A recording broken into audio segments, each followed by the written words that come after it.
हरे कृष्णा। आज का वीडियो बहुत डेंजरस होने वाला है because it is a very serious topic I would like to discuss and I hope don't mind it. ये स्पेशली वीडियो उन लोगों के लिए है जो जिनके साथ कुछ थोड़ा सा भी बुरा हो जाता है और वो इमीडिएटली ये स्टेटमेंट दे देते हैं कि अरे मैंने क्या किया था, मैंने कौन सा बुरा कर्म किया था, जब से पैदा हुए हैं तब से मैंने किसी का बुरा नहीं किया और मेरे साथ भगवान ने इतना बुरा कर दिया। कोई भगवान नहीं होता है, भगवान कुछ नहीं होता है। ये सब बेकार की बातें हैं, लोगों ने मन गढ़ंत बातें लिख दी हैं एंड क्या प्रूफ है इन सारे बातों का, इन शास्त्रों का, वेदों का। ये सब बेकार की बातें हैं, ऐसा कह देते हैं, है ना बहुत सारे लोग। और फिर भगवान की एग्जिस्टेंस को डिनाई कर देते हैं and they love to be called an atheist. ये कौन लोग होते हैं, ऐसा वो क्यों चूज करते हैं? दो इट इज वेरी सिंपैथी उनके साथ करनी चाहिए कि वो ऐसा करते हैं, बट कृष्णा ने भगवत गीता में बड़े कठोर शब्दों में ऐसे लोगों के लिए कुछ चीजें लिखी हैं, क्योंकि अपने अलग अलग रीजंस होते हैं। कोई जो है ब्रह्म को मानने लगता है और कहता है कि हम तो हम स्वयं भगवान हो जाएंगे, जब हम ये छोड़ेंगे तो हम भगवान में ही मिक्स हो जाएंगे, और कुछ ऐसा अलग कुछ नहीं होता है। तो इन सब चीज़ों को कवर करते हुए कृष्णा ने बड़े ही हार्श वर्ड्स में एक्सप्लेन किया है ऐसा लोग क्यों करते हैं और वो कौन लोग होते हैं जो इमीडिएटली कृष्णा की एग्जिस्टेंस को डिनाई कर देंगे and then they love to be an atheist. आइए समझते हैं भगवत गीता से, क्योंकि हम वेदों से बाहर कहीं नहीं जाएंगे। कृष्णा कहते हैं, those miscreants who are grossly foolish, who are lowest among mankind, whose knowledge is stolen by illusion, and who partake of the atheistic nature of demons do not surrender unto me.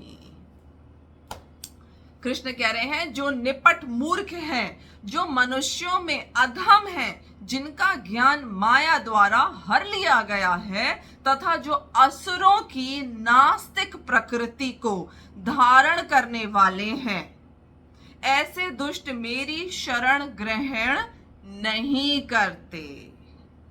नास्तिक, जो atheist है या नास्तिकता जिसको कहा जा रहा है, कृष्ण उसको क्या कह रहे हैं? डेमोनिक एटीट्यूड कह रहे हैं। जब आपके पुण्य बहुत होते हैं तो आपकी लाइफ में जो कष्ट आता है उसके लिए आप पहले तो, even according to psychology, if you are mentally sound you will never blame anybody else for your problems. No matter what problem is there in your life, you will never blame anybody else कि ये मेरी problem की वजह है। आप अपनी गलती पहले देखते हैं, आप उसमें से अपने आप को बाहर निकालने की कोशिश करते हैं। You always behave with a sound mind. But हम क्या करते हैं, the moment a problem comes in our life, मैं नहीं करती हूँ ऐसा, बट मैंने बहुत से लोगों को ऐसे सुना है एंड क्वेश्चन करते हुए सुना है। इनोसेंटली क्वेश्चन करे तो there is no harm in to it, but challenging way में लोग क्वेश्चन करते हैं कि हमने तो कुछ बुरा नहीं किया था, हमारे साथ बुरा क्यों हुआ? You know why it is? Because कि हम हमेशा अपनी कभी एक्सेप्ट ही नहीं करना चाहते हैं कार्मिक रिएक्शंस को। सिंपल, हम एक्सेप्ट ही नहीं करना चाहते हैं कि हमारी कॉन्शियसनेस एक बॉडी से दूसरी बॉडी में ट्रैवल कर रही है and it is our past karmas because of which today we have landed in a soup. It is all our own karma which is coming back to us. हम इमीडिएटली भगवान को ब्लेम कर देंगे कि ये इन्होंने मेरे साथ ही ऐसा किया, मेरे ही साथ क्यों ऐसा किया। बहुतों के साथ होता है ऐसा हालांकि, लेकिन हर कोई भगवान को ब्लेम नहीं करके एथिस्ट बन जाता है। They keep on believing in Krishna. Why so? Because they try to analyze कि हाँ हो सकता है मेरी गलती हो और मैंने कुछ गलत किया हो, उसका कार्मिक रिएक्शन है ये। Then they start improving. Till the time you will not accept your mistakes, your problems, you will never improve. It is very easy to say कि ये तो भगवान गलती करेंगे। एक तरफ भगवान, और भगवान गलत हो सकते हैं, वो भगवान जो आपको सूर्य दे रहा है कि उसकी रोशनी से आपके सारे काम, सारे प्रोसेस होते हैं, जो आपको मून दे रहा है जिससे सारी औषधियों में प्राण आते हैं, जो आपको जल दे रहा है, वायु दे रहा है, वो भी प्योर एटमॉस्फेयर भगवान ने आपको दिया, अच्छे पहाड़ दिए कि आप, वृक्ष दिए सुंदर सुंदर कि आप इंजॉय कर सके लाइफ को, वो भगवान आपका बुरा क्यों चाहेगा? It is your karmic reaction which is coming this way. आइए प्रभुपाद ने क्या कहा है इसको समझते हैं. It is very important. हमें अपनी प्रॉब्लम्स आते ही कभी भी भगवान की एग्जिस्टेंस को डिनाई नहीं करना चाहिए, because it is what, it is a demonic quality, राक्षसीय प्रकृति है मनुष्य के अंदर ये, अगर आप भगवान को डिनाई करते हैं. प्रभुपाद एक्सप्लेन करते हैं बहुत अच्छे से. The Supreme Personality of Godhead, Krishna, has innumerable energies. It is said in Bhagavad Gita that simply by surrendering oneself onto the lotus feet of Krishna, one can surmount the stringent laws of material nature. जैसे ही हम surrender करते हैं कृष्णा को, तो हम इस material nature, जो material energy है, इससे बाहर आ सकते हैं. At this point, a question arises. How is it that educated philosophers, scientists, businessmen, administrators, and all the leaders of ordinary men do not surrender to the lotus feet of Shri Krishna? ऐसा क्यों होता है कि ये सारी जो मैंने positions पढ़ी हैं, ये कृष्ण को सरेंडर नहीं करते? The all powerful personality of God. मुक्ति और liberation from the law of material nature is sought by the leader of mankind in different ways and with great plans and perseverance for a great many years and births. But if that liberation is possible by simple surrendering onto the lotus feet of the Krishna, then why don't these intelligent and hard-working leaders adopt this simple method? अब लोग यही question पूछते हैं कि अरे इतने बड़े बड़े लीडर्स हैं, इतने बड़े बड़े साइंटिस्ट हैं, ये सब क्यों नहीं सरेंडर कर देते? Why they are working so hard like this? अगर भगवान होते हैं तो ये भी सब इनको सरेंडर कर देते हैं. बहुत सारे लोगों के एग्जाम्पल्स लोग पुट अप करते हैं. इन एग्जाम्पल्स का जवाब प्रभुपाद ने ऐसे दिया है. प्रभुपाद कहते हैं, the Gita answers this question very frankly. Those really learned leaders of society like Brahma, Shiv, Kapil, the Kumars, Manu, Vyas, Devalya, Asit, Janak, Prahlad, Bali, and later on Madhavacharya, Ramanujacharya, Sri Chaitanya, and many others who are faithful philosophers. Mind it, faithful philosophers.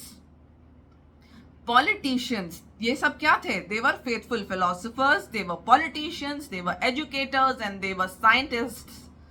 Surrender to the lotus feet of the Supreme Person Krishna, the all-powerful. Those who are not actually philosophers, scientists, educators, administrators, etc., but who pose themselves as such for material gain, do not accept the plan of और path of the supreme lord. Actually जो आज का scientist वगैरह हैं, आज के ये सब लीडर्स हैं, सो कॉल्ड फिलोसफर्स हैं, they are working for material gain. They are not faithful to their professions. जो आज के ब्राह्मण्स हैं, they are working only for the sake of money, not for the sake of the betterment of the society. That is why these people do not surrender the way they should surrender, or they start misguiding you by showing them, by keeping themselves as examples कि हम तो नहीं मानते, हम तो मेहनत को मानते हैं, हम तो कर्मा नहीं मानते हैं, हम तो भगवान नहीं मानते, हम तो कृष्ण नहीं मानते हैं, हम जो करते हैं वो इसका रिजल्ट सामने आ रहा है, हम जैसे कर रहे हैं nobody else is doing. तो इट इज बिकॉज कि they are working for material gain. And जब हम डिनाई करते हैं भगवान की एग्जिस्टेंस को, it is this material buddhi is working. माया हमारे सिर पे चढ़ जाती है एंड हम डिनाई कर देते हैं भगवान की एग्जिस्टेंस को, बिकॉज ये हमारे सेल्फिश मोटिव्स को पूरा करने में हमें सपोर्ट करता है. There is no guilt behind it. अब कुछ भी गलत करो, कर्मास नहीं आने वाले. हमारे साथ जो गलत हुआ that was not my Karma. कोई गिल्टी नहीं है इसका. मैं तो बहुत अच्छी हूं. मेरे साथ तो जो कुछ हुआ है वो इसलिए हुआ है कि लोग बुरे हैं, तो उस वजह से हुआ है. आई एम तो very good. No past karma could be there. ये मटीरियल मायावी बुद्धि है. हम डिलूडेड हो जाते हैं. तो better be cautious and check your thoughts and don't leave the path of Krishna consciousness. It will lead you to the correct path in life. Forget about, मैं कभी नहीं कहती हूँ कि खाली डेथ के टाइम पे you will realise. You will start realising कि how such a big blunder you are doing. और जिन लोगों ने इसको प्रत्यक्ष महसूस किया है, they have been guiding us through these scriptures. कोई एक नहीं, कितने सारे नाम लिए हैं कलयुग से पहले के भी और कलयुग के बाद के भी लीडर्स के, साइंटिस्ट्स के, फिलोसोफर्स के. Those who have been worshipping and have surrendered themselves to Krishna. Shankaracharya जो है, उन्होंने कितना मतलब कितने मठों की स्थापना करी है. What at the end he told his mother, भज गोविंदम भज गोविंदम भज गोविंद मूढ़मती. ए मूर्ख बुद्धि, गोविंद का नाम भजो. Because he was very practical in his approach. He knew the truth. वो अपने आप को इल्यूजन में नहीं डालना चाह रहे थे किसी भी तरीके के कि अरे सब तो बेकार है, फालतू है, जो मैं कर रहा हूं मैं ही कर रहा हूं. नहीं, they have realize the truth. And कोई भी कॉमन इंसान जो है ट्रुथ को रियलाइज कर सकता है, बट अगर वो माया द्वारा डिलूडेड होकर के अपनी सेल्फिश मोटिव्स को पूरा करने में बिजी नहीं है, वो समझना चाहता हो, अपनी गलती को भी देखना चाहता हो, then only that person can actually be Krishna consciousness and will never be an atheist. So rethink about it. This shloka which I have read, it is in the chapter 7 of Bhagavad Gita. Do read it. Hare Krishna.